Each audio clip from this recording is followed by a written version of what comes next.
Bonjour, chers amis, chers collègues, So, mesdames et good messieurs. morning, everybody, dear colleagues, ladies and gentlemen. Welcome to the FrancoPaix comment on the climate change security. I'm a professor at the military college, Royal Military College in Saint-Jean, and today I'm the director of the FrancoPaix of the Raoul-Dandurand chair, director. I'll be your host for today. So let's go straight to the art of the matter. This symposium will be actually part of what I do call the polycrisis. That is the according to some who will question the very basis of our society. The year 2020 was an extraordinary shock, catastrophe without precedent. The COVID maybe created something between 10 and 20 million deaths without taking into consideration the hill, and all those 1.6 billion went back to home in March 2020. The market crushed, and the world economy stopped, and the under the American Federal Reserve started to print money, which actually put into question the economic basic of neoliberalism. $800,000 were injected through the different actions of central banks, and also the rivalry around COVID between the United States and China. So the shock of the created by the pandemic is very long and will continue while the pandemic is not over. There is several thousand dead, they say, each day, despite the shock. The COVID-19, what does a strategic support such a pandemic has been predicted by experts for years, and the chance was that the virus was not as mortal as it could have been. The states show their lack of preparation, their lack of will to act, or even to acknowledge the dangers. The answers were oftentimes nationalistic and undermine international cooperation, and actually underline the differences between the rich and poor countries. So let's not underrate actually the parallel made between the climate crisis and the so-called pandemic. Canada is supposed to be one of the countries to benefit from climate change. Yet in 2021, climate change hit Western Canada hard. The province of British Columbia declared a state of emergency on 3 occasions for forest fires, a heat dome, and recent flooding. These 3 climate events fed into each other. Heat domes increase the likelihood and ferocity of forest fires. Forest fires destroy the trees that can prevent landslides, and both forest fires and heat domes diminish the capacity of the soil to absorb water. Casualties, both human and non-human, crop failures, supply chain disruption, property destructions, were some of the major impacts of those events. And these are in the context of a world that has reached only 1.2 degrees of warming. The International Energy Agency calculates that updated pledges after COP26 could limit warming to 1.8 degrees by the year 2100. But that's the very best case scenario. It assumes the full implementation of all targets by 2030. It is a scenario that seems extremely unlikely given the current political climate. Instead, Climate Action Tracker assesses that we're heading towards a 2.7, 2.8 degree of warming based on current policies and practices. A worst-case scenario would be a growing gap between climate pledges and policy implementation, and thus the possibility still of 3 or 4 degrees of warming. So if the climate events of the last month in British Columbia, to just use this one example, at 1.2 degree of warming are a glimpse of our future, we should not kid ourselves about what 1.8 to 3 degree or even 4 degrees of warming scenarios mean for the 2030s, the 2040s, and beyond. At 2.7 or 2.9, models predict 1.5 billion displaced people, 30% decrease in food production, uninhabitable temperatures close to the equator, and much more. And again, if I can use Canada in 2021 as a case study, Although let's not forget all the other climate extreme events and natural disasters of the past few years, including Australia, India, China, Germany, Niger, Texas, Brazil, to name just a few. One lesson is Canada is not ready to face a climate crisis. Aside from the relative absence of climate mitigation policies, the events of recent months in British Columbia demonstrate the need for Canadians, and probably many others across the world, to start taking climate adaptation seriously. Moreover, as my colleague Christian Leclerc and his co-author Peter Kasserac write on Canada during COVID, I quote, "Prior preparations evidence a failure of imagination as to the predictable impacts of a pandemic, as well as an unwillingness to spend on preparedness." In commenting on why countries fall victim to military surprise attack, Richard Betts concluded that victims get used to the wolf at the door and they succumb to the lure of differing decision. The COVID pandemic appears to be a case of this syndrome, end quote. So what our colleagues say about COVID could be said about climate change. Again, the comparison is interesting to say the least. COP26 showed us world leaders unable or unwilling to commit and engage in immediate measures to radically reduce carbon emissions and to phase out fossil fuels. But COP26 also showed a failure of imagination and unwillingness to prepare for climate change. And when and where there is such preparation, it is very selective and very limited. Donc, quels sont les liens entre tout ça et notre colloque? So what's the link between this and our symposium? What does it mean to talk about climate security? Climate security for me is by and large to talk about adaptation to climate changes. It's to accept the unavoidability of a climate change, try to attenuate some of the consequences.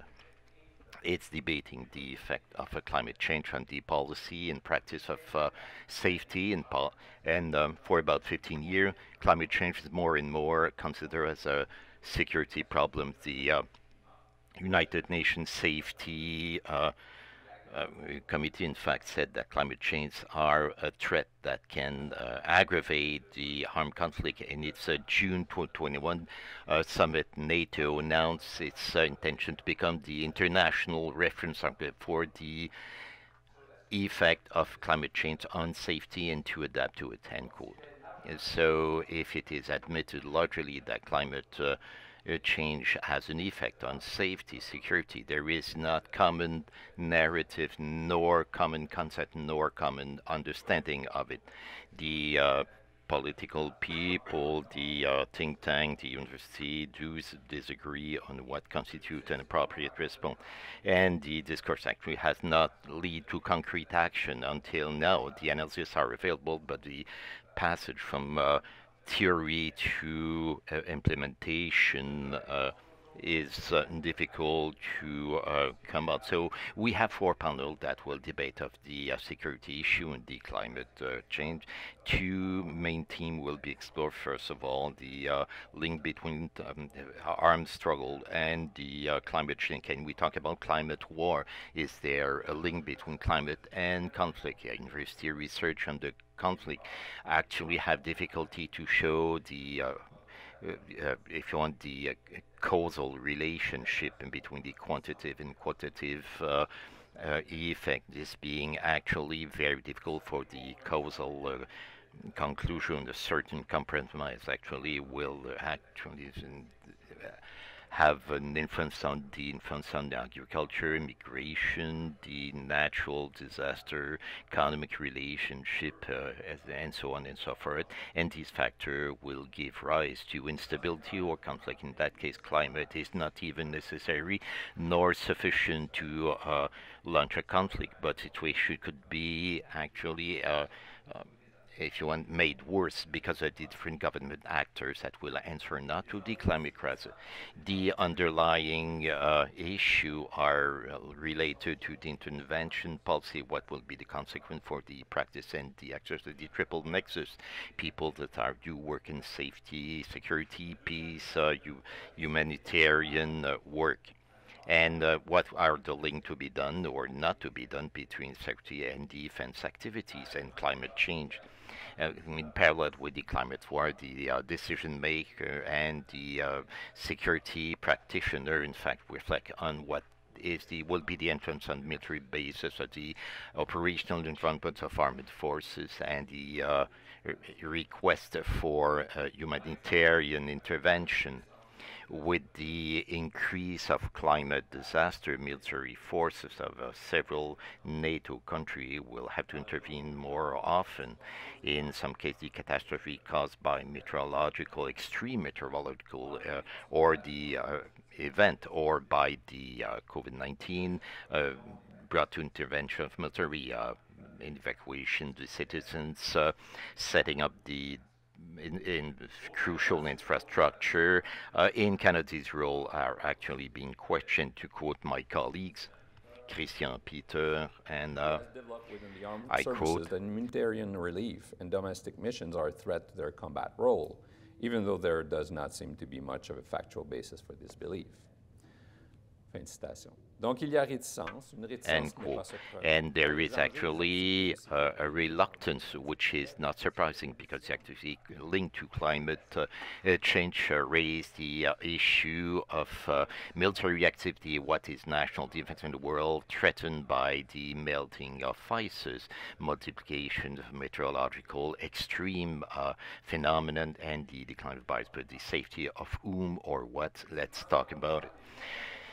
Ultimately, according to me, actually, we have to base ourselves on the core principle. One more time, COVID-19 gave us some insight. We examined the distribution of vaccines. Let me quote Davis Wallace-Weld in the London Review. February 2020, the world began to panic about the novel coronavirus, which killed 2,714 people that month. This made the news. In the same month, around 800,000 people died from the effects of air pollution. That didn't. Novelty counts for a lot. At the start of the pandemic, it was considered unseemly to make comparisons like these. But comparing the value of human lives is one thing that the machine of modern civilization does relentlessly, almost invariably to prioritize and absolve the rich. When, for example, the global supply of COVID vaccine is apportioned primarily to the highest income countries, or when the cost of natural disaster in Bangladesh is measured against the impact of sea level rise on Miami Beach real estate, or when Joe Biden's one-time economic advisor Lawrence Summers proposed that Africa as a whole was, quote-unquote, vastly underpolluted, and suggested that, quote, the economic logic behind dumping a whole load of toxic waste in lowest wage countries is impeccable, end quote. Je vous invite certainement à lire cet article provocateur dans lequel...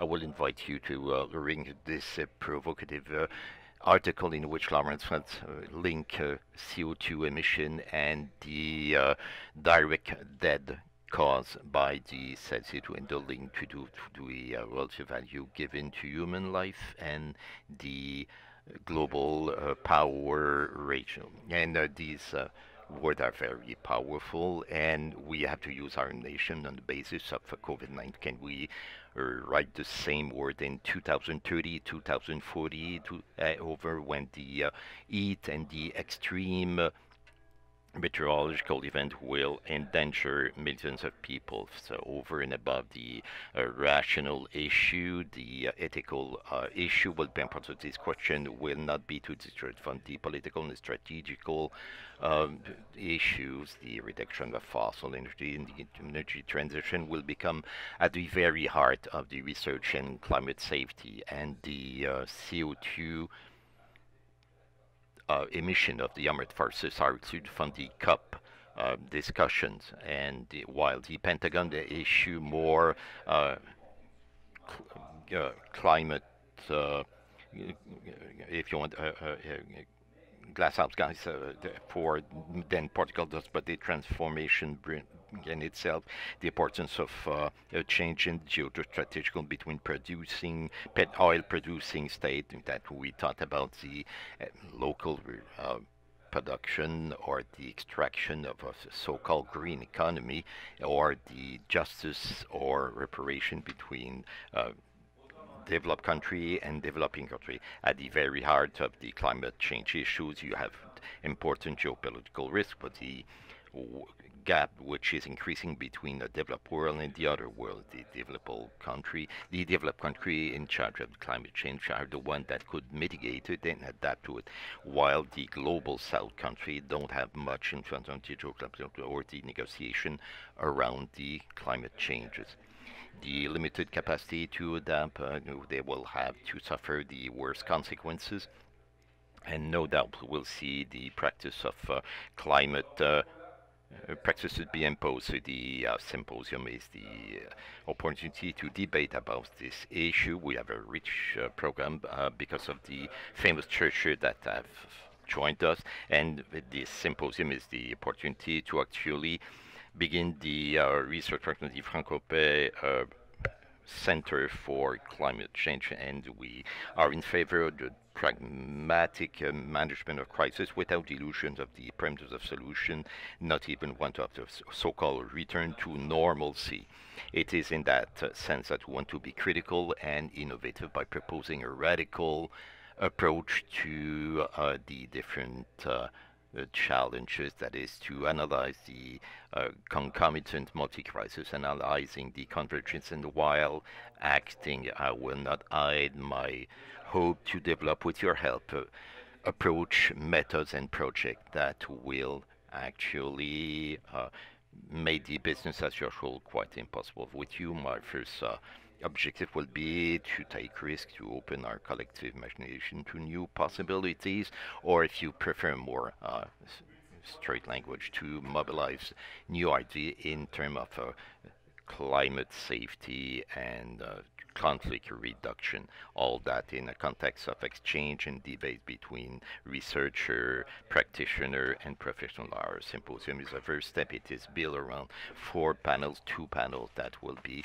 based on the climate change, the triple nexus and conflicts, 2 others that will actually examine the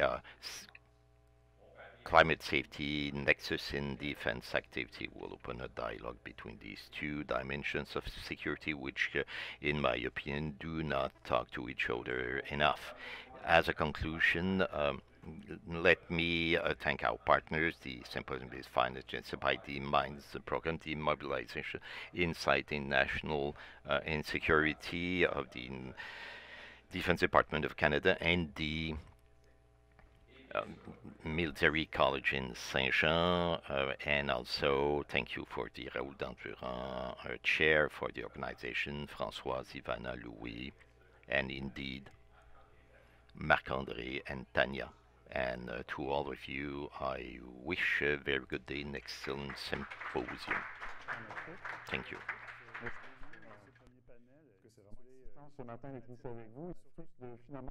Thank you for having human beings. I'm glad to see that we're all together and to find a way that we can reconcile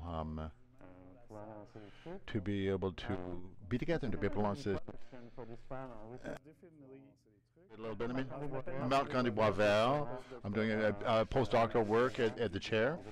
I've been working with the team from the Raoul-Dandurand. Just a bit as an introduction for this panel, which is definitely all about Africa. I don't want to take too much room because we have so many interesting people that is going to talk, and we have a really short time. And I want to give like the example, since we're the first panel, that we're going to be strict on time.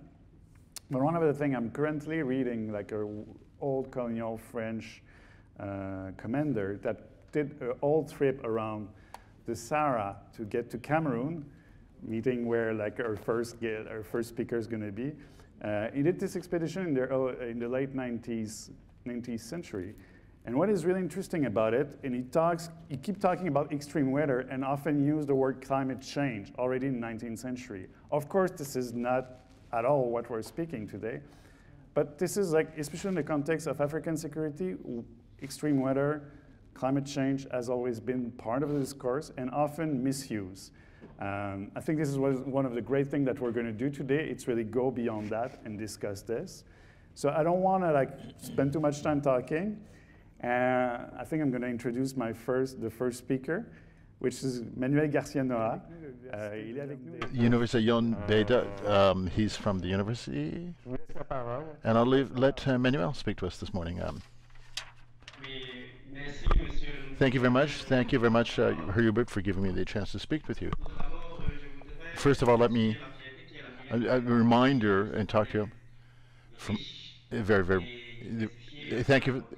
Thank you. I'm very to be able to cooperate with you in sharing this very important discussion because and also the climate change in Cameroon as well, Yaounde.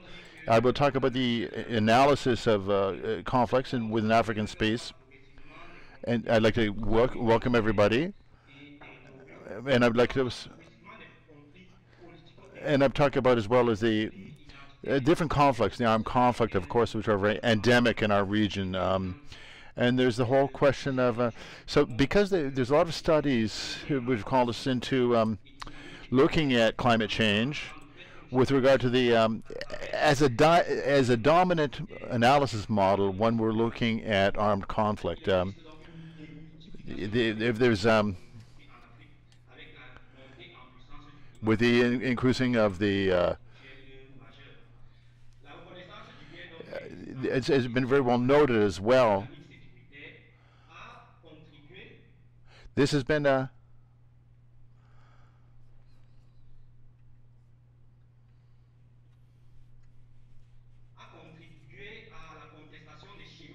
and so in the city right now, in particular in Burkina Faso,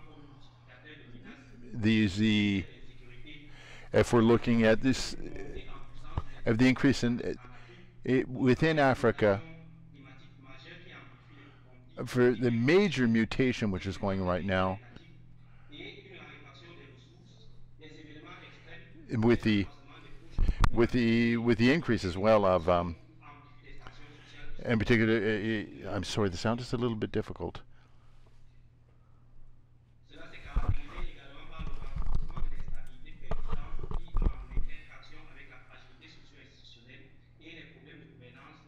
And is the problem of the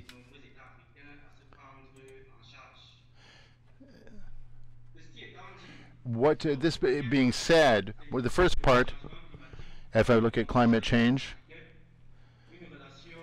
if we look at the particular the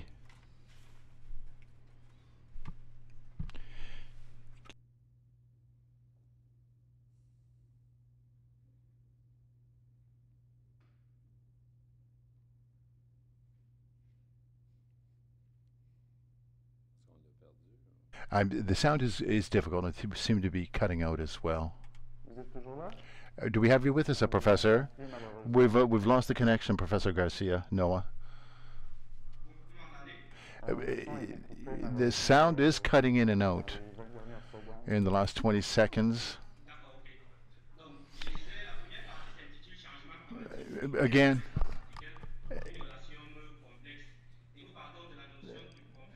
And again, we'll come back to the how much is the impact on the notion of conflict.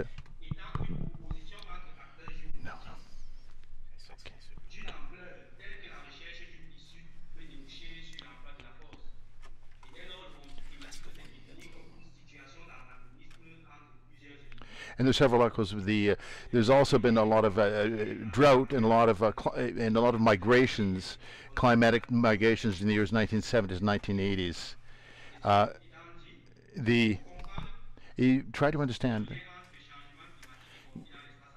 in African space and how the changes have had on the. And if we look at the time in particular. And we look at the particular issues, and the relationships. There was also, for example, not only economic migrations, and a lot of political violence and standard changes between 1980 and 2021, but globally there was contradictory injunctions about development in Africa between 1990 and 2020, and there were different. The hierarchies and then the conflict again began to transform itself between 2010 and 2020. Particularly if we go back to the droughts and the climatic migrations between 1970 and 1980, There was the impact of the sulfur emissions from Europe and from Asia, which had an impact on drought in the Sahel, southern Sahara, in the years 1970 and 1980. And that's inaccurately, that's been well reported inaccurately. There's also been many different plactors who are, they're national players, there are professionals, there are environmental professors, there's local authorities. And they often began to make reference to the drought that was occurring, and they listed the subsequent migrations that this caused. And this, they mainly concerned the populations of Mosis, which are very close to there was an authority, in the central authority of the government, in the Central Plateau, which began to looking for new agricultural land in the different peripheral regions.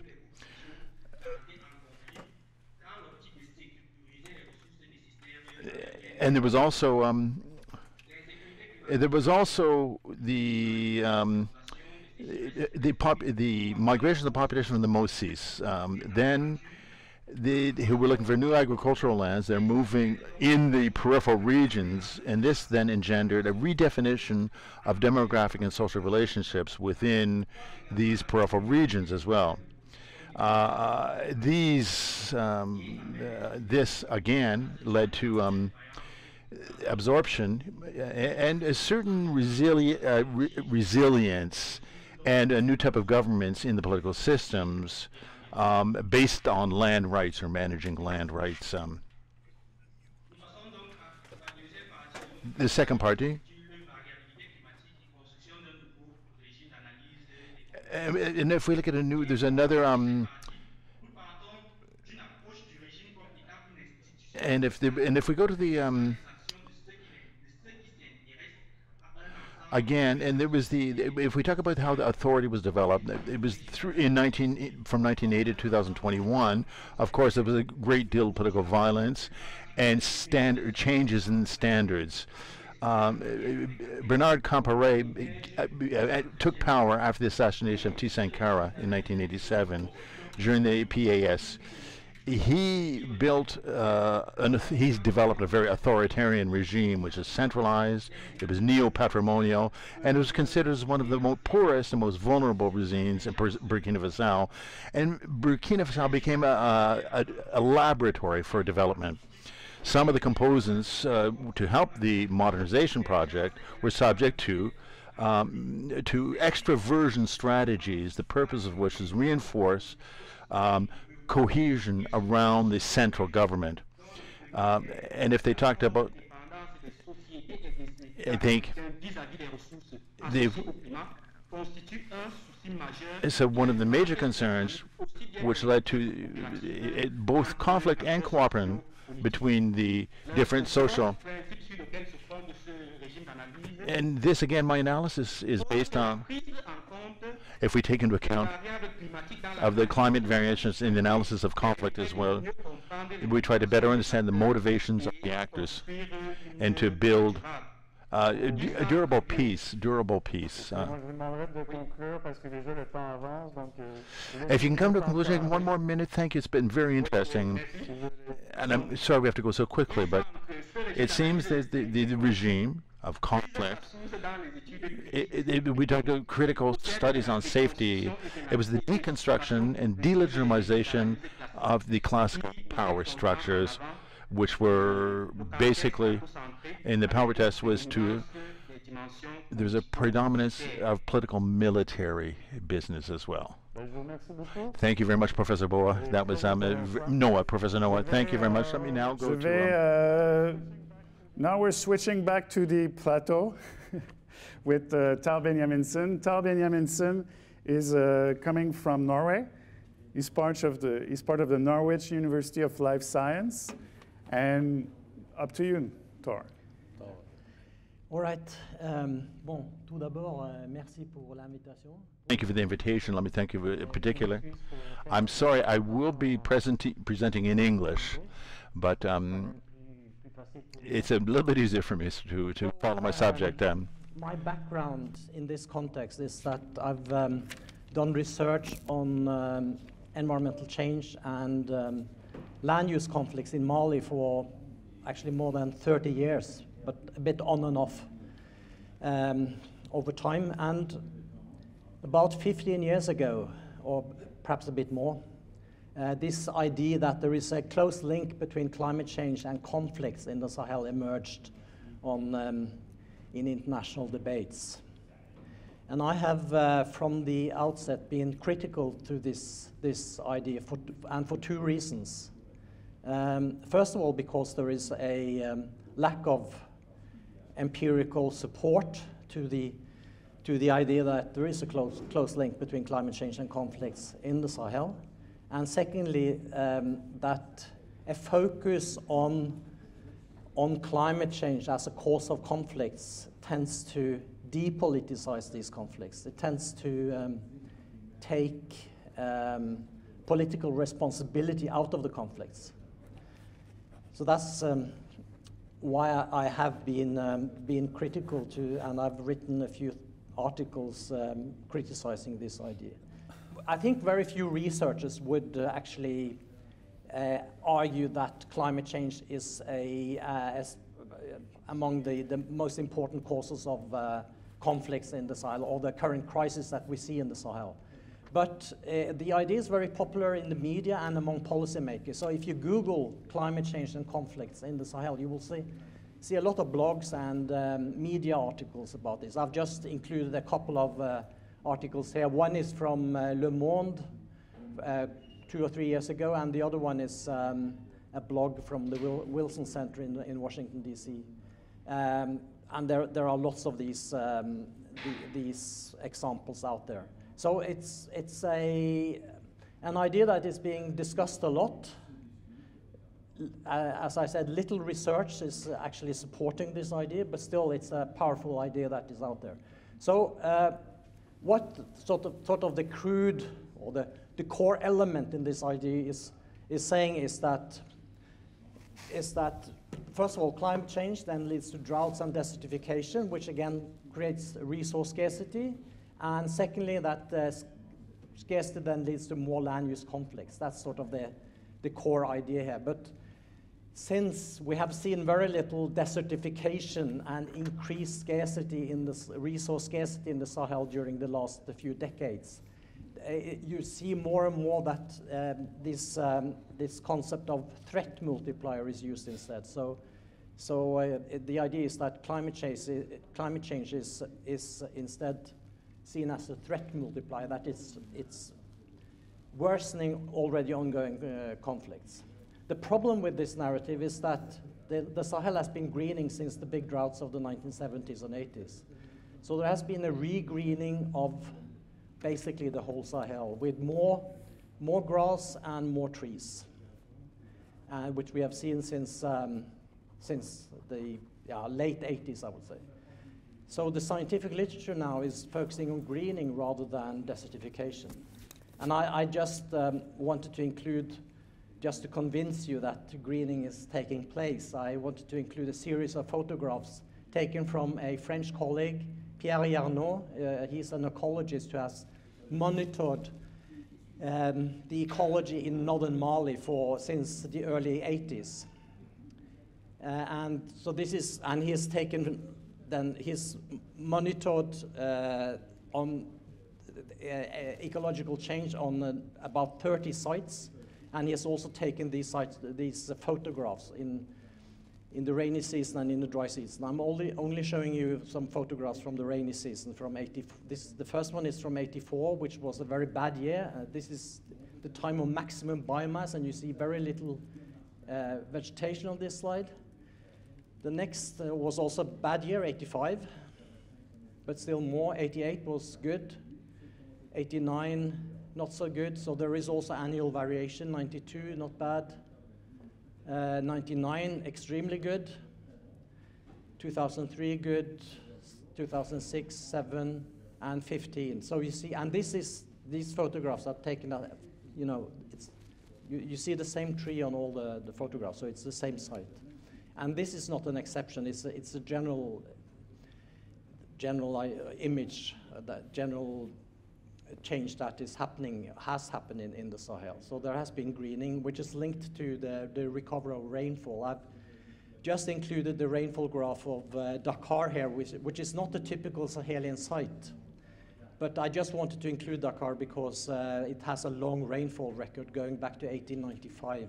And you see, well, you see some of the same trends that you see in most Sahelian sites. So you see here a wet period in the 1950s, dry periods in the 70s and 80s, and then at least a partial recovery of rainfall. So if climate change is not causing the current conflicts or violence that we see in the Sahel, what is the reason, or why is this violence taking place, and why are people joining these so-called jihadist groups? And my contribution to this is that I've argued that people join these groups because of the politics of land and environmental governance. So if we want to understand what is happening in the Sahel, if we want to understand conflicts and the current crisis, the current violence in the Sahel, we need to understand the politics around land and environmental governance. And I have 3 examples here. I don't think I have time to present more than 1 or 2, but when it comes to the third, I can perhaps refer you to an article written by Boubacar Ba and myself that was published about half a year ago in the journal African Security. But here are then some examples of how the politics of land and environmental governance make people join these armed groups that are labeled jihadist groups. Yeah, here is a map of Mali and the location in West Africa, in case you are not familiar with the geography of Mali. And you see in the middle there, you see the inner Niger Delta, which is a huge floodplain that I'll come back to. So the first example is desertification. Now, so it's not desertification itself, but the attempts to arrest desertification that has contributed, in my opinion, to people joining these armed groups. So these attempts to arrest desertification from the Malian state have been carried out by the Forest Service, which is an organization that goes back to the 1930s, to the French colonial period. And it's the forest agents they wear green uniforms, they are armed, and they carry out the top-down environmental governance. So through the increased focus on the fight to arrest desertification in the 1980s, they were given a wide mandate to fine people. And they became extremely unpopular among small-scale farmers and pastoralists. I interviewed, in the late 80s, early 90s, I interviewed many women who had been fined by these foresters for collecting dry wood out, a few kilometers from the villages and so on. So the Forest Service has become, and since the 1980s, extremely unpopular, and they became increasingly powerful through the Sustainable Development Agenda, leading to more funding for environmental conservation in the Sahel. So they became a powerful organization, and actually, while Mali was going through a period of structural adjustment, scaling down its numbers of government officials, the number of foresters out in the districts increased manifold.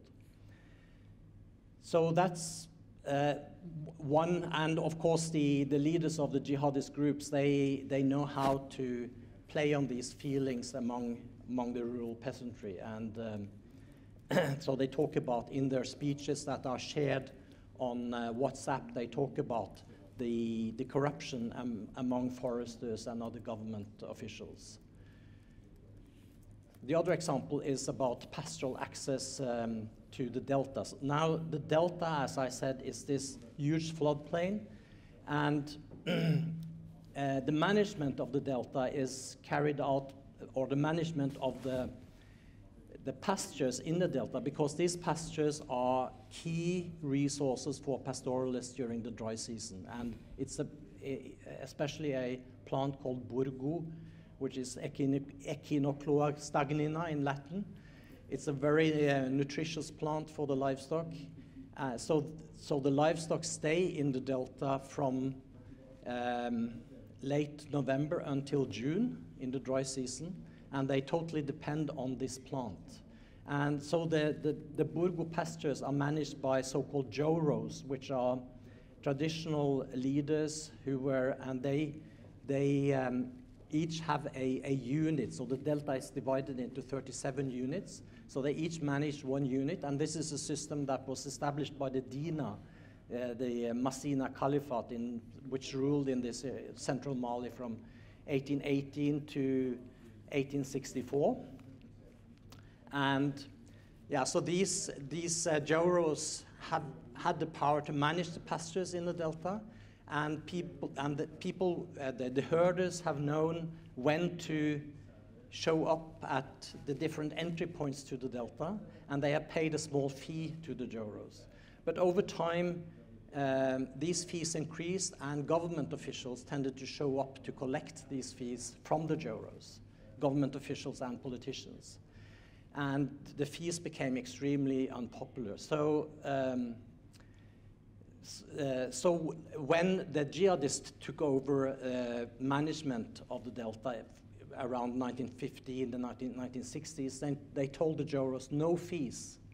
So of course that attracted also some support to the jihadist groups. But 1 or 2 years ago, the joros again asked the jihadist group if they could start collecting fees again. And they were allowed to do so. And this has created actually a division among the herders. Some support then, because some who are from the delta itself, they don't pay any fees, or they pay small fees actually. But those who come from villages outside the delta, they pay higher fees. So now we've seen a division. Some still support Katiba Masina, which is the organization that say they belong to Al-Qaeda. And then those who come from the villages in the drylands, they have joined another organization called Dawlat Islamiyya, which say that it is part of the Islamic State. So you have actually Al-Qaeda and the Islamic State fighting over grazing resources in central Mali, which is quite interesting. So, yeah, well, there is a lot more to say about this. And yeah, so, but you have some of the points on the slide. And since my time is up, I'll just present the conclusions. And I should have had another half an hour, I think. Thank you. Thank you so much, Tor. It's super interesting because it's such, like your work has always been really focusing on the field. And it's really good to hear this and to go just beyond the theory and have a real sense of what's happening on the ground. So just the pictures of the trees is something that we need to see more. Thanks a lot for this. So on va déménager en français avec Bruno. So we will actually be in French with Mr. Bruno Charbonneau from the FrancoPaix Center. Thank you, my dear colleague. For Mr. Charbonneau and Tor, actually, that will set the table for me. So let's begin by an anecdote. 2 or 3 weeks ago, I was participating with European colleagues to a special edition of articles on the environmental issue links to climate change. Will that give rise to conflicts? In fact, what we have here this morning. And right from the entry, we had a colleague, which is a socio-anthropologist, and he asked why we were talking about that, because he thought the issue has been actually an old one and had been transcended. Scientists, academic peoples, had buried the question, said that the link between climates and conflict do not exist, could not be done, or would be rather going in the sense of what Tor explained just previously. So it contrasted with the point I was making, and at least for in the Sahel, there for the last 5-6 years, there is actually a possibility for the symposium to have, the symposium is a symbol of this issue, to ask if the conflicts are created by the climate change, or otherwise said, can the climate change give rise to armed conflict? There is a lot of people who will say that this link is not to be made, but in the world of security, in fact, it's making a strong comeback. And so I'm interested to know and about it, and what I would like to actually talk about it for the time that Marc-Andre will give to me. I would like to combine my old work, in fact, the work that I did on the more traditional peacekeeping operation, with these climate issues, this emergence of a discourse and of some practices. But in practicality, we can have a debate on climate security with specific action put on Sahel, with the emphasis put on Sahel. If there is something that comes out, especially in the European context, it is the products and analysis coming out from in fact, the report that will use the Sahel countries to make a link between the effect of the climate change. And I'm talking about several research centers. A lot of people has put a lot of emphasis on Sahel and the link about the conflicts. And for me, the link between climates and conflict is not necessarily the most interesting. I do agree with Tor is saying that it is much more complicated than there is no cause to effect relationship, and it's often give reference, in fact, to power struggles and relationship, and what I was saying earlier on, that is this link between climates and conflicts, especially in Africa. If you look at the literature, yes, we do use, there's a lot of debate on Syria, for instance, on Darfur, on sometime we will have that on this afternoon, people who mention Latin America and other places, but I do believe that the concentration of case study will oftentimes talk about Africa, will not talk about climates and conflict in an European country. Nobody said that there will be war in Europe or between Europeans in matter of climate, but I believe we have to underline that point. For me, the emergence of a narrative which see more and more in the political institution, gaining momentum, and given the historical context of production and reproduction of Sahel as a permanent intervention space, what I mean by that is that historically, I believe Tor put the finger on some of its aspects. Sahel was built as an intervention space for external powers, and in what I am working at, I'm trying to make a difference and to identify the knowledge production regime and the transformation of the discourse on the issue, and to try to see how we can assist to the emergence of a new knowledge, which is about not just about climate, but also of expertise, and institution having expertise about the issue. When I'm talking about in the historical context, will go rapidly. Tor set the table for me, but if I have to use the case of South, there is actually a long history of environmental intervention itself. I would simply underline 2 periods, and then talk about the actual period. So it could be divided for the need of the exercise between, let's say, the pre-colonial, the colonial and post-colonial, and at the colonial chapter, we were actually talking about, during the French colonial era, they were talking about the desertification, but they were explaining climate change by the degradation of the soil that was caused by the wrong usage of soils by the local communities and knowledge that came from the colonial powers, and that would justify the expropriation of lands and would justify colonization and expropriation of lands for the benefits of the empire. In the post-colonial here, this discourse will be oriented toward desertification, the increase of the desert area where liquid done with usage of population and land use, and the climate variation is seen as having regional and local causes, and this discourse will change rapidly in the 1970, 80, 90, when we go over and above the regional and analyze the Sahel climate variability to see that the climate system and the climate variability in Sahel has changed in its global aspect. So there is a link with the global climate variation, and that it is not necessarily used to land use or local or regional causes.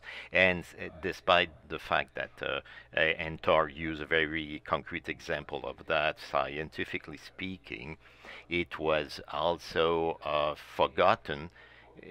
Still, it is very popular in the on the media and political issues. I've seen Mr. Bezos from Amazon have announced during the COP26, and Tor has written on that he would finance the so-called green wall in Sahel, which is an old discourse, to avoid desertification in Sahel.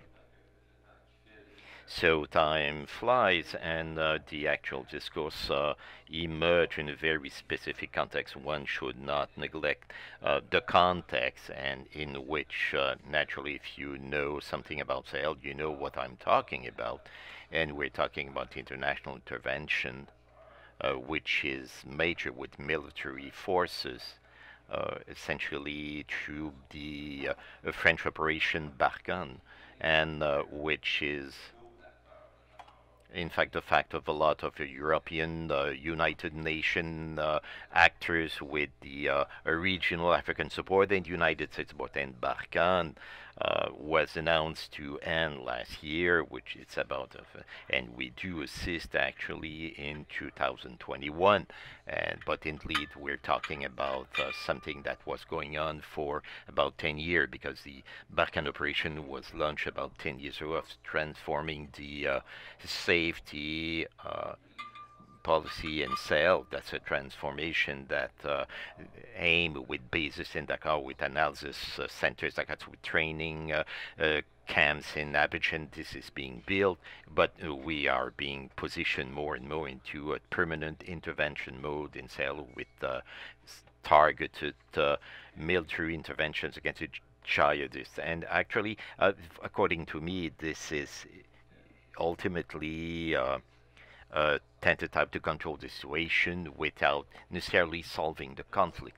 So in that context, we can see the emergence of discourse about climate safety in or security in Sahel. And what does it mean in concrete terms? It might be too soon to say what, but for me, if we limit ourselves to do purely safety mode, it would be very, very superficial. Tom brought a diversity which makes sense. We're using climate changes to forget all the other economical, social, political causes, and saying that conflict is caused by climate change, period. That's nobody's fault. Well, this is instrumentalizing it very superficial for any analyst, and it become rapidly very popular and very useful politically speaking. On the other hand, you can disallow to justify to set up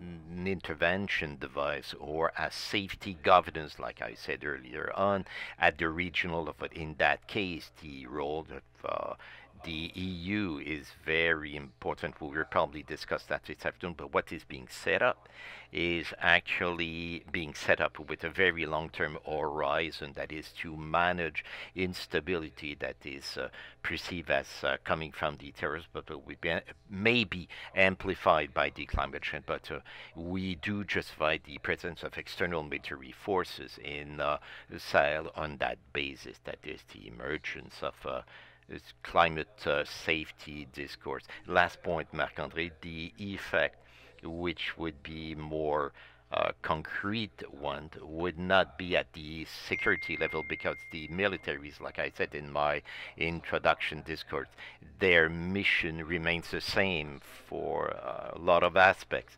And where I'm perceiving changes is what we could have globally called the development practices, development interventions. Let me give you a few examples. The World Bank has now 350 million projects about conflict prevention in the context of climate change for Western Africa.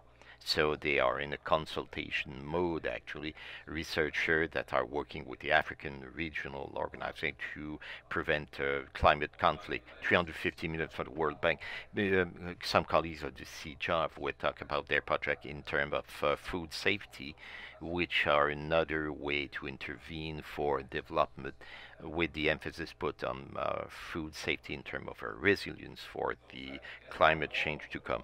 So we still have to see what will be the link between the development practices and the security practices in a context where we are talking about development safety nexus, and still it is to be seen if the development practices will not become more intrusive in a context where we underline the risk of climate conflicts with military force that will support that discourse and these practices. Thank you. Thank you, Bruno. Charbonneau. We will now go back online. Directly from Ottawa, we have Mr. Nicolas Libert, who is he's doing his postdoc studies at University of Ottawa. So, Nicolas, you have the mic. Will you share your PowerPoint with us? Yes, I'll try to share my PowerPoint. In fact, I'm not in Ottawa, I'm in France, actually. That's the reason why I cannot be in Montreal. Sorry for that. So, thank you for my thesis that I defended at University of Ottawa a few months ago on the nexus environment and development in Burkina Faso. I wanted to actually launch the debate about the nexus armed conflict and climate changes. Thank you for those who were before me to have done it for me. So you can see there is two schools. One which is the new multitude, pseudo-neo multitude, which is the school of Chicago, and the new and the School of Uppsala, which is those who say that there's a conflict between climate change and armed conflict, who put the emphasis on the environmental theory, climate immigration, and the reaction stemming out of it. On the other side, you have the neo-Copernican. They say, they give themselves that same thing.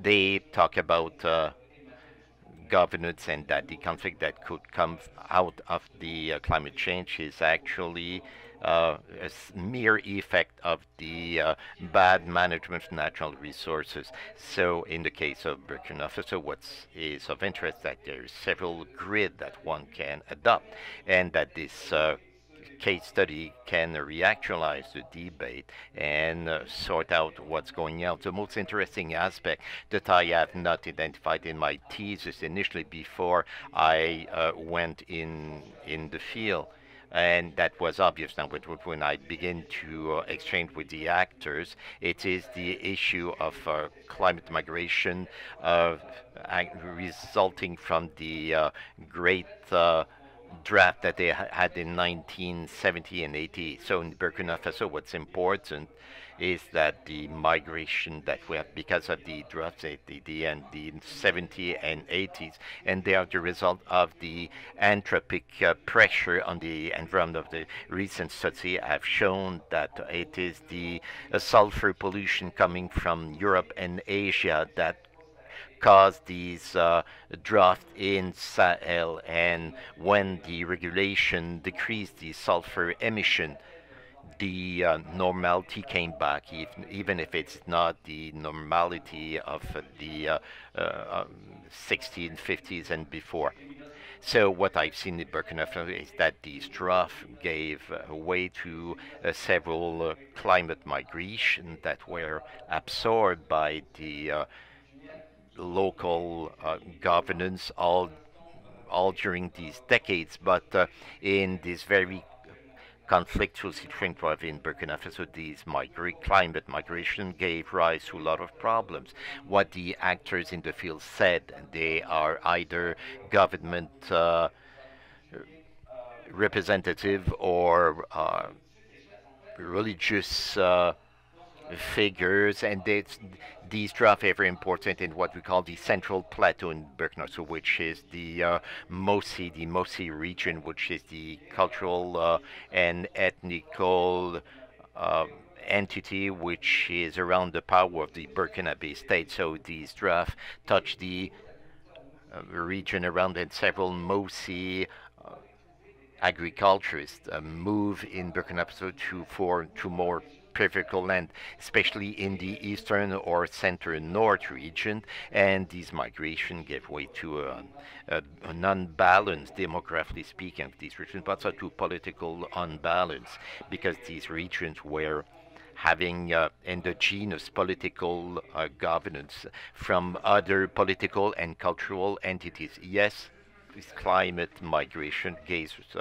way to political destabilization. And what happened for the endogenous local government, the traditional authority, it was managing land outside of modern management of the land, greeted these immigrants by giving them some land, and people could use the land but didn't have the property of the land, privately speaking. And for with time, given the development and the development program imposed to Burkina Faso, with the implementation of the land code that came out in the years 2000, those who were the inhabitant of the land and issued from climate migration actually requested the property of the land. And since they were more, in fact, nearer to some administration because of their partner to Mosi community, they could have, how shall I say,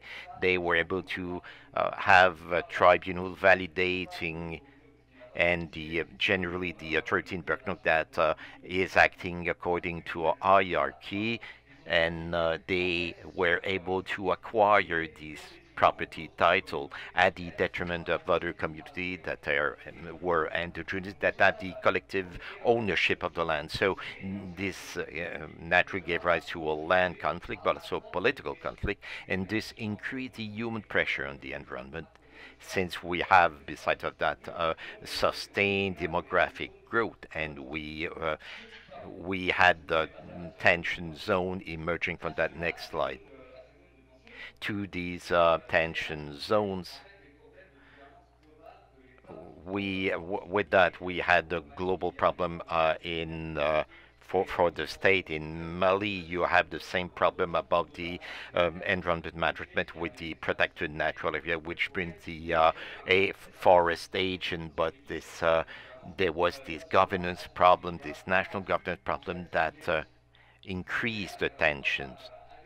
You can also pass to the next slide. With the climate change, one more slide, please.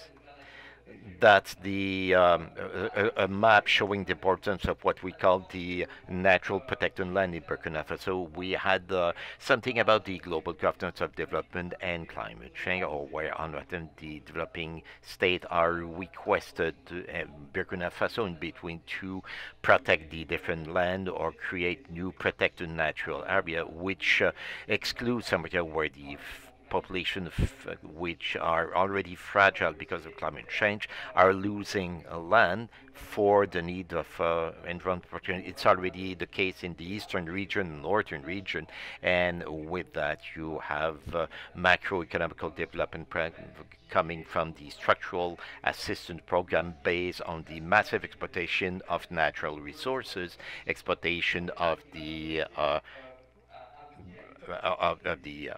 underground wealth. And next slide, please.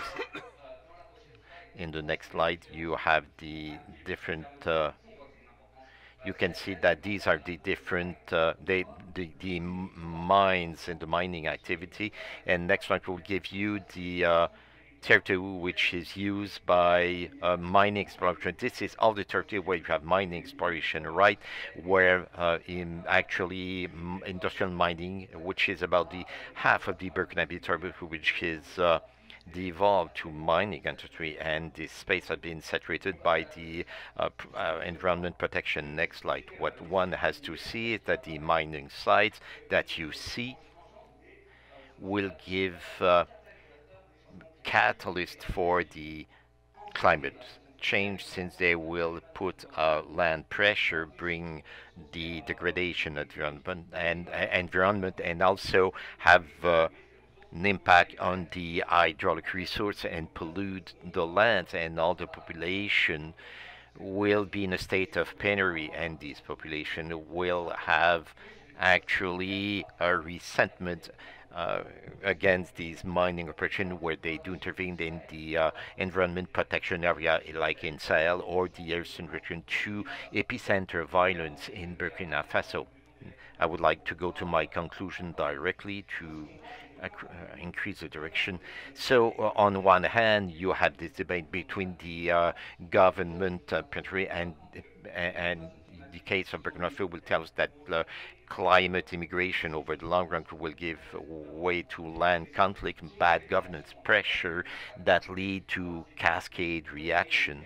And yes, indeed, the lack of safety and the grievance of the reluctant population to trust the government, when the neo-Copernicans say that it's the problem of a fragile state that will be more exposed to climate change and all that. It's a problem of bad governance. It's not only the problem of weak state, it's also this global governance that will export environment management model, the relationship to the environment, the economic development, which are in total contradiction of the reality in the field, increasing anthropic pressure on over some land.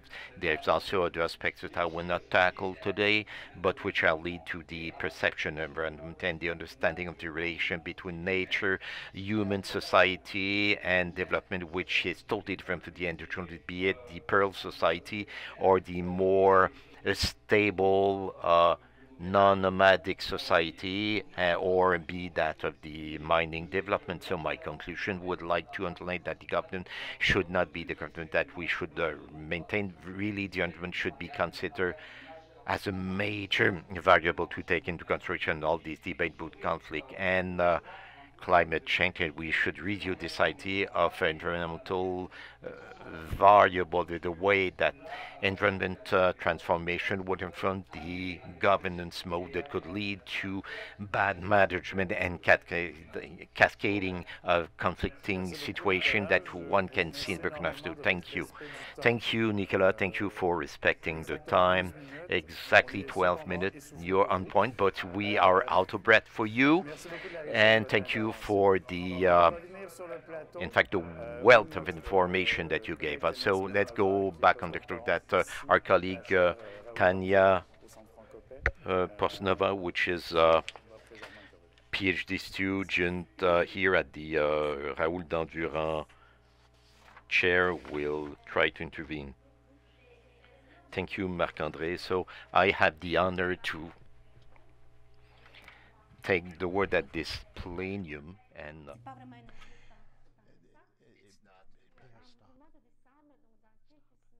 in a few weeks, we will be doing, as of next week, the Niger. I'm working on Niger right now.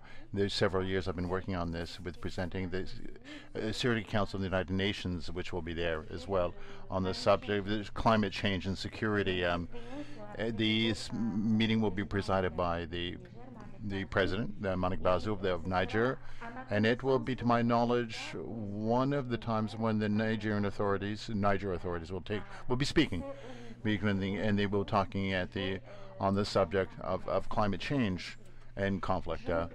As everything we said earlier, I'm very, very curious from what we've heard so far how the authorities will deal with this, with the subject. It's very complex. Niger is, of course, a country which is committed to there's a lot of violence. They're engaged in a lot of violence, in the southeast, with the Difa region, and the west as well, the transborder region with Mali, Burkina Faso, etc. Therefore, there will be personally, I try to remain fairly skeptical about the causal links between climate change and conflicts itself, and in of itself. In my presentation, I'd like to propose some reflection on my thoughts on this given subject. We're working together. I'm working with Marc-Andre. A lot of discussions with Bruno. We've all been visiting this problem. We've also the CGA researchers as well. We're working with about climate change data, and we're looking at the data with researchers working on climate change sciences or climate sciences and the conflicts as though it's very important cooperation, which we've done a lot of work in this area about. And so we're looking at the particular links of causality. Niger is very vulnerable for climate changes, or there is a vulnerability is still very present. Of course, it's very real. In the future years, Niger will become more erratic. I think more erratic. There'll be increased temperatures, more variability in precipitation, intensity of precipitation, and the number of flooding. The flooding as well. There might be more flooding as well. We try to keep this. If we look at some of the very striking images we've seen, the particular striking images of what happened in the last year, it's climate stress, of course, was an important factor. It will have a critical impact on the political economy in the future years, which depends on sensitive factors, agriculture, fisheries, and pastoral activities as well for cattle raising or animal raising. We've discussed this many years in the Sahel. They've got unprecedented armed violence in the Sahel. The access, the conflict between communities for access to pasture land, to water, for their flocks. There's traditional mechanisms. There's customary law, and we're now in zones which have not yet been impacted by the violence. I think of zones with the intersection between the Teskia and Dozambia, which are under a lot of pressure because for local reasons. Even though they're under a lot of pressure, this conflict, intercommunality, which are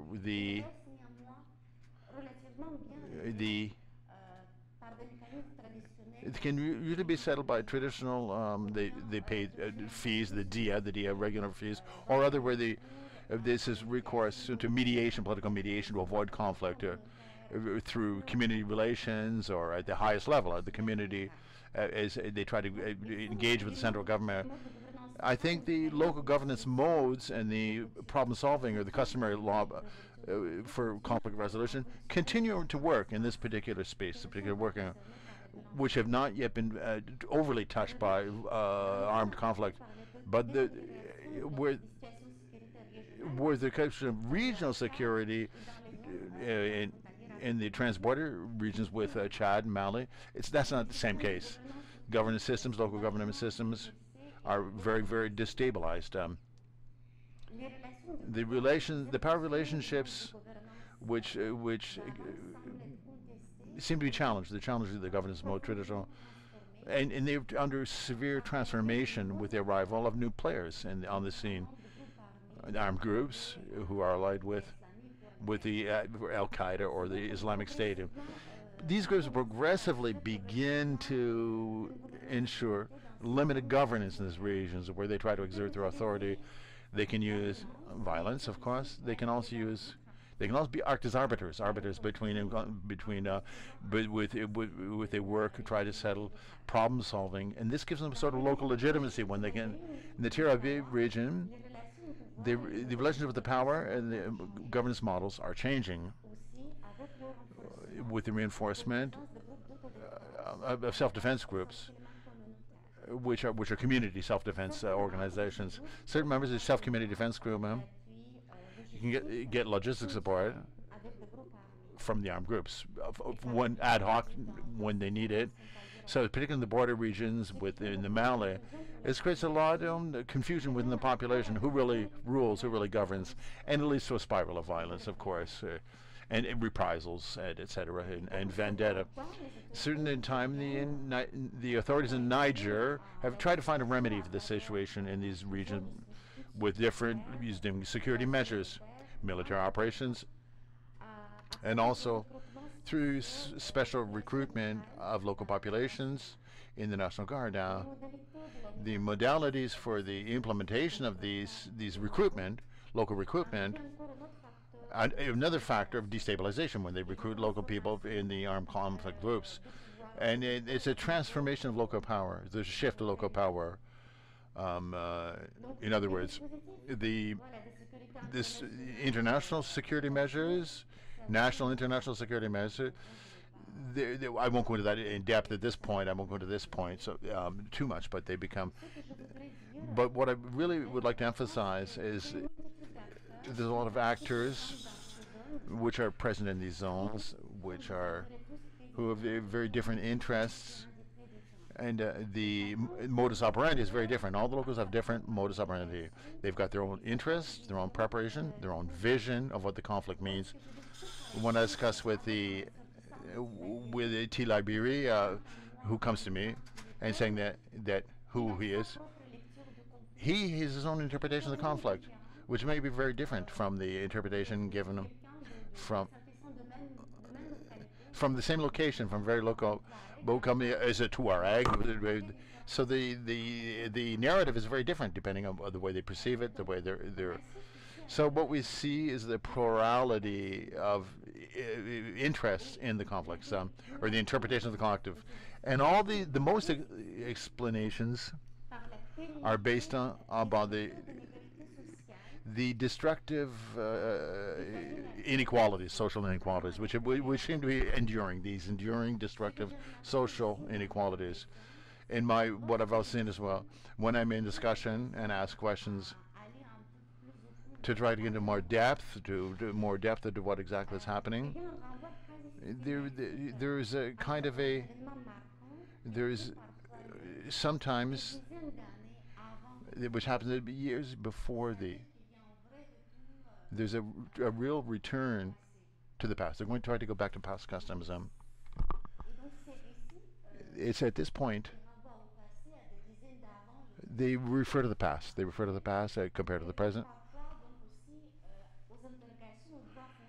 And there's a whole question of land rights, of land rights as well. They try to fall back on traditional land rights is a part of the political economy.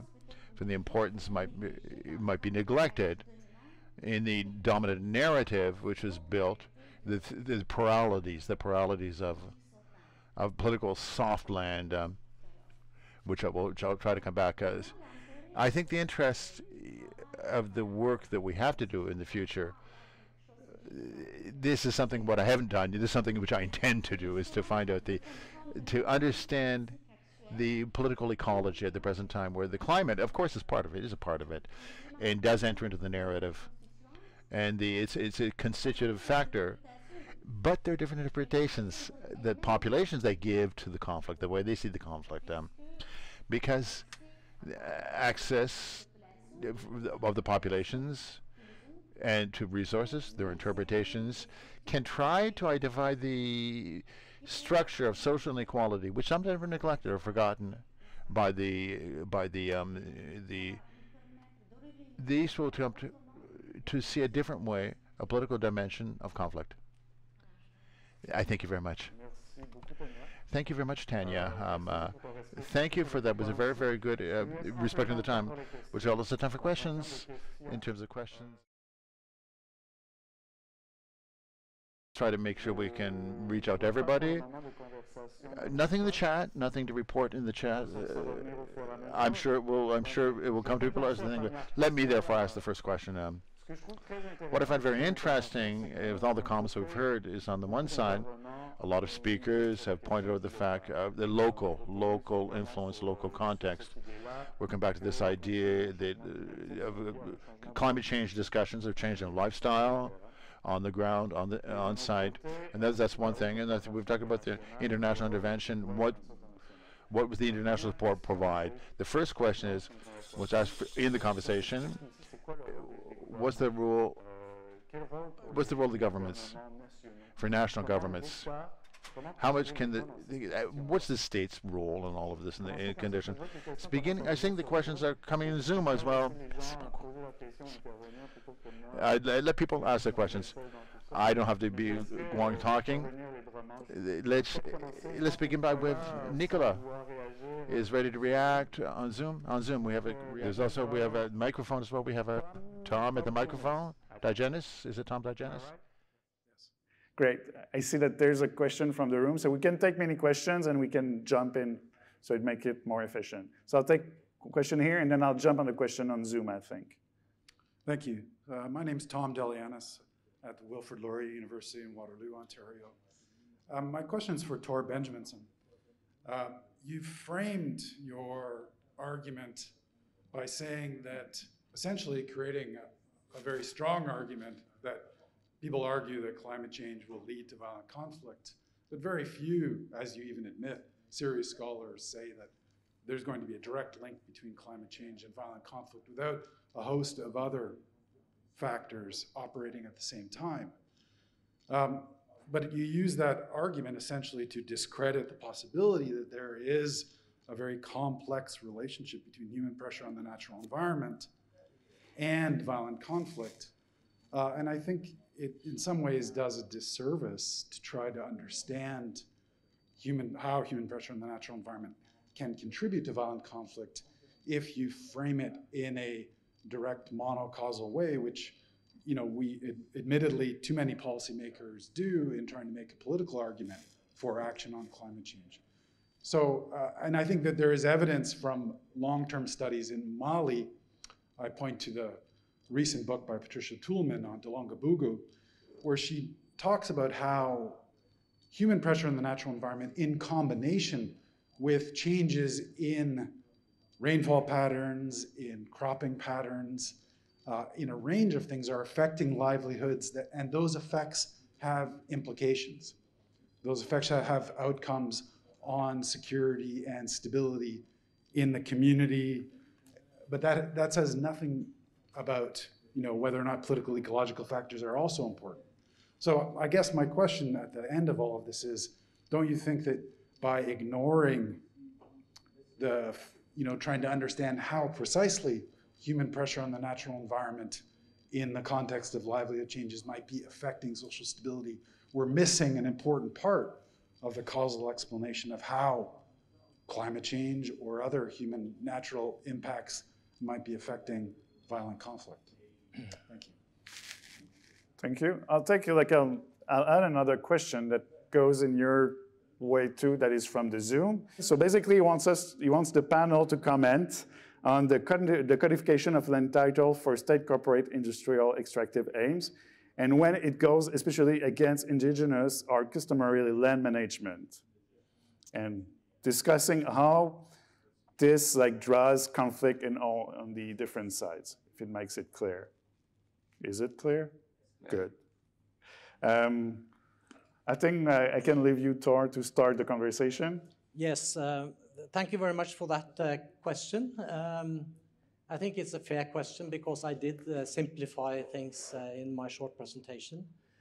But on the other hand, I'm not familiar with any research from the Sahel, any empirical research from the Sahel that actually can, empirically show that climate change plays a role in increasing the conflicts.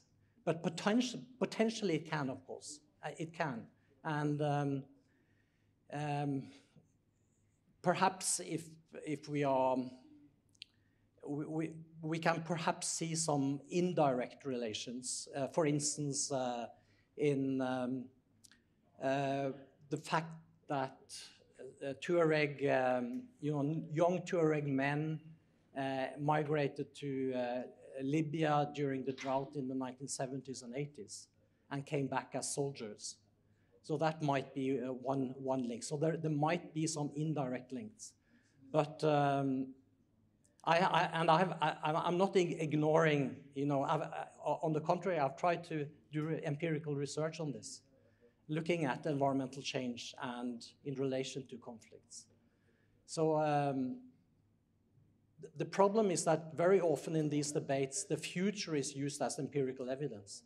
And of course, anything can happen in the future, and climate change is happening in the Sahel.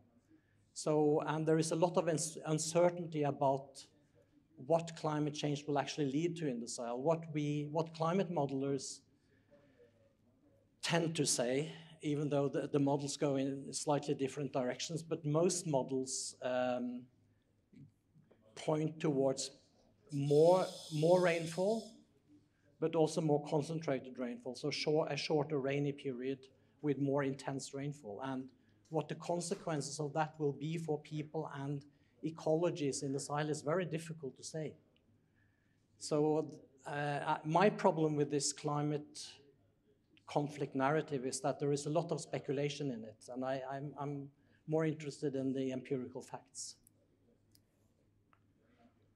And of course, the fact that this is distracting us or taking out politics, taking attention away from the important issues in the Sahel.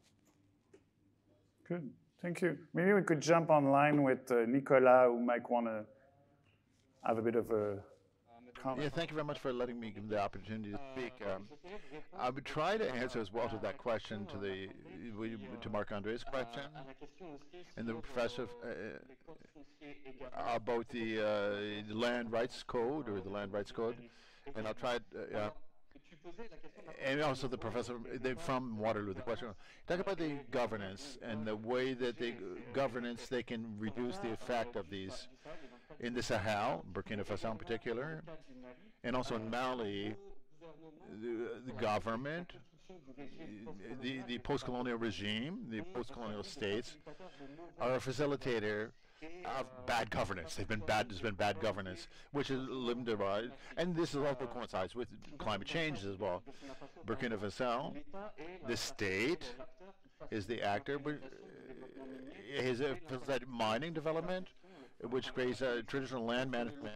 The management, the local and global, very different. There's more mining companies present.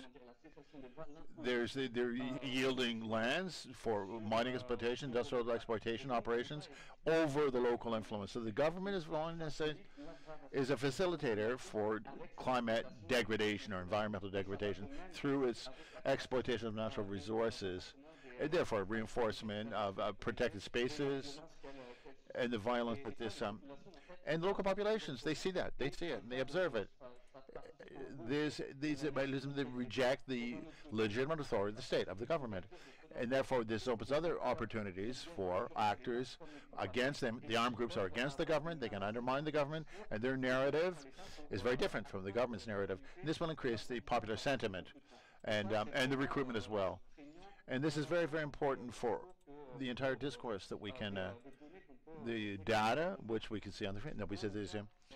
And this was the question of the land codes, land ownership codes. they've transformed land codes. And mining development, as practiced in Burkina Faso, is an instrument. It was able to facilitate the change of the land codes or the land ownership codes. Expropriation takes place based on. They try to recompense the owners, and they talk based on the modern Occidental methods, and they think they're compensating local actors, but this has a direct impact on the way they use the lands, and there was an endogenous land code which is totally opposed, and the way that they respected ecosystems in Mali and Niger. It's been reported this. If we have heard Magbabutka and Doucette, they describe the post-colonial state in Mali facilitated poor land management. And with the taxes through taxation, and when they talk about pastoral lands being taxed for nomad shepherds, and there's also what I want to add to that is what we're beginning to see empirical proof, evidence of climate change in the Sahel. There's the migrations. We can see the migrations of Burkina Faso. I think that's an interesting case study to have more empirical data on why the migrations are occurring. And what I'd also like to add is this debate on class conflict and climate change.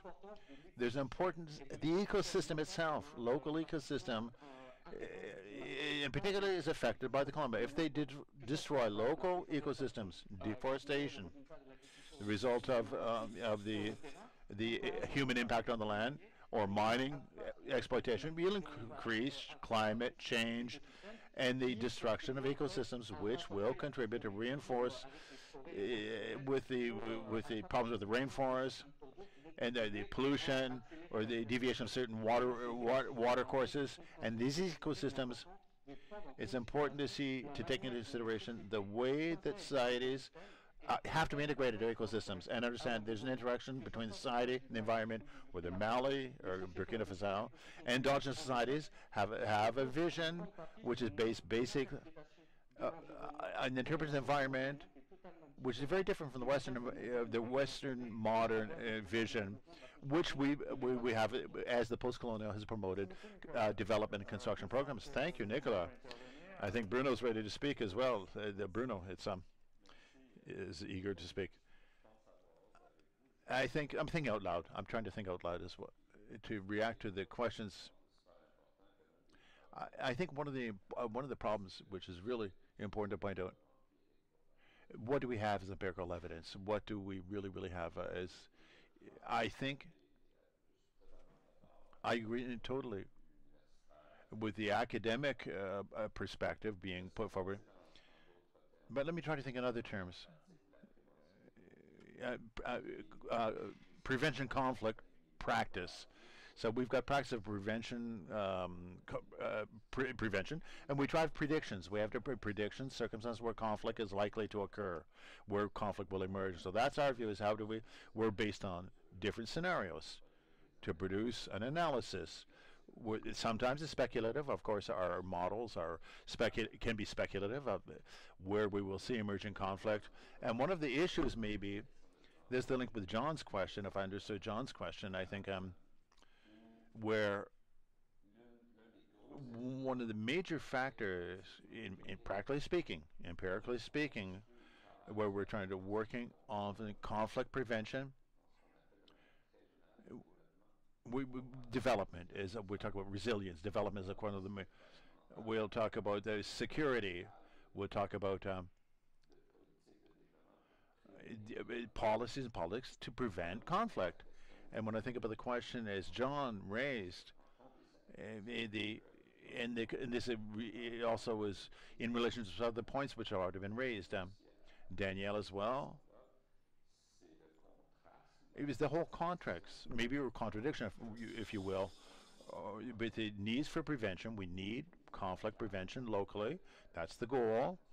We need to ensure, but the vision also of development, which imposed externally, international, if you will. And I find John's point, mining industries, which are international, they're not locally, they're not and they don't have anything to do with local needs. They come from, it's another vision. They were talking about transnational corporations, and they're interested. I don't have an answer. I'm just thinking out loud, as I already mentioned. This question, but it's this, the temporal question is extremely difficult from the, I agree. If I'm looking, I'm talking myself, if I think about the whole idea of conflict prevention, if we try to prevent conflicts, we have to manage the culture. We're between two spaces. We don't necessarily have the answer about what is the actual contribution of climate change, and how can we avoid the deviations, where the causal links based on real empirical evidence. That's my point. We can go back to the idea how this can be translated into the security development. It's a fascinating area, and also. Well, I don't know if Tanya, you want to say something, or we'll still have Manuela Garcia N Noa if you want to say something.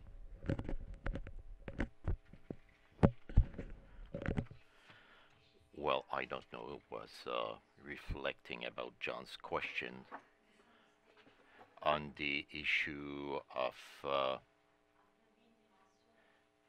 this question that introduced a dimension upon which we do not reflect immediately when we're thinking about Sahel, paradoxically.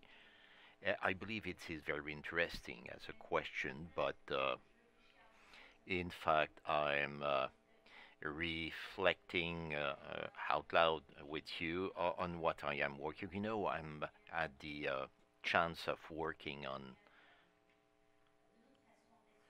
in a different way in another part of Niger, where you have the mining industry, where you have the oil extraction industry also, CRPC, and I've seen that there was some conflicts.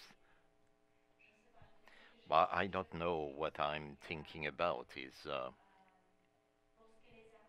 you know, when the external actors come in with their vision of the development of land development, in fact, it changed the power, if you want, balance, and it created conflict. So according to me, where do you, what is the threshold to go from where you have latent conflict that could be solved by traditional way to something that will erupt with violence? So that's a question more than anything else.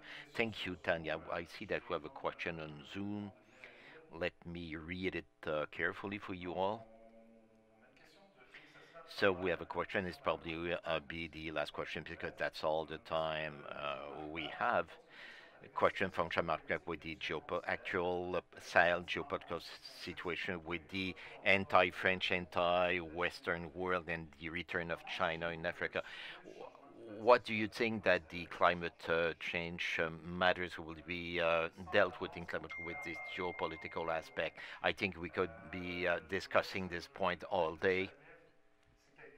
If anybody want to answer to that question, then Tanya can certainly talk about Russia. She has written about Russia. We could have put on the side her articles about the impact of Russia, the Russian intervention. Well, that's my question. How will the climate change affect that that field? Well, it's more about Europe, where the involvement of Russia and China and all these countries in Africa, their intervention. What I've seen is that the EU and some members of the EU, which are leading, in fact, carrying the ball in Sahel in their concern with regard to climate change, will be very actual, empirical, concrete effect, for instance, on immigration. And there's a lot of speculation. There is some analysis. We have parts of the fact, but there's a lot of speculation for immigration towards Europe that will increase with climate changes. And for me, that's the basic issue. If we do look at the productions of a research document or policy document in Europe, the migratory issue will come back recurrently, or it is an implicit one. In the United States, to make comparisons, the discourse is rather towards climate change, equal terrorism. So what would be the consequence for the follow-up? I've given some answers element about that, but we're getting short of time. Maybe that Tanya will want to discuss Russia. Yes, I could bring a little compliment with Russian climate change and in what it is linked to Africa and the repositioning of Russia on the continent. For Russia and the way I'm interpreting things, one of the most important strategies, the quest of new economical markets in Africa, and the exportation of food is part of Russia's priority in this quest for economical market. And here the coming year. Well, thank you, Tanya, and that's all the time that we had. So thank you to all of our panelists. Nicolas Hubert, thank you for being with us. Thank you, Manuela Garcia N Noa, Tanya, Bruno, and Tor for being present with us today. I think we will have a very nice day of conference, and we also have very interesting presentations. So, like I mentioned, all the panel will be available online after. Join us at 10:30 for the next panel. So it's a pleasure to spend that day with you. Thank you. Thank you.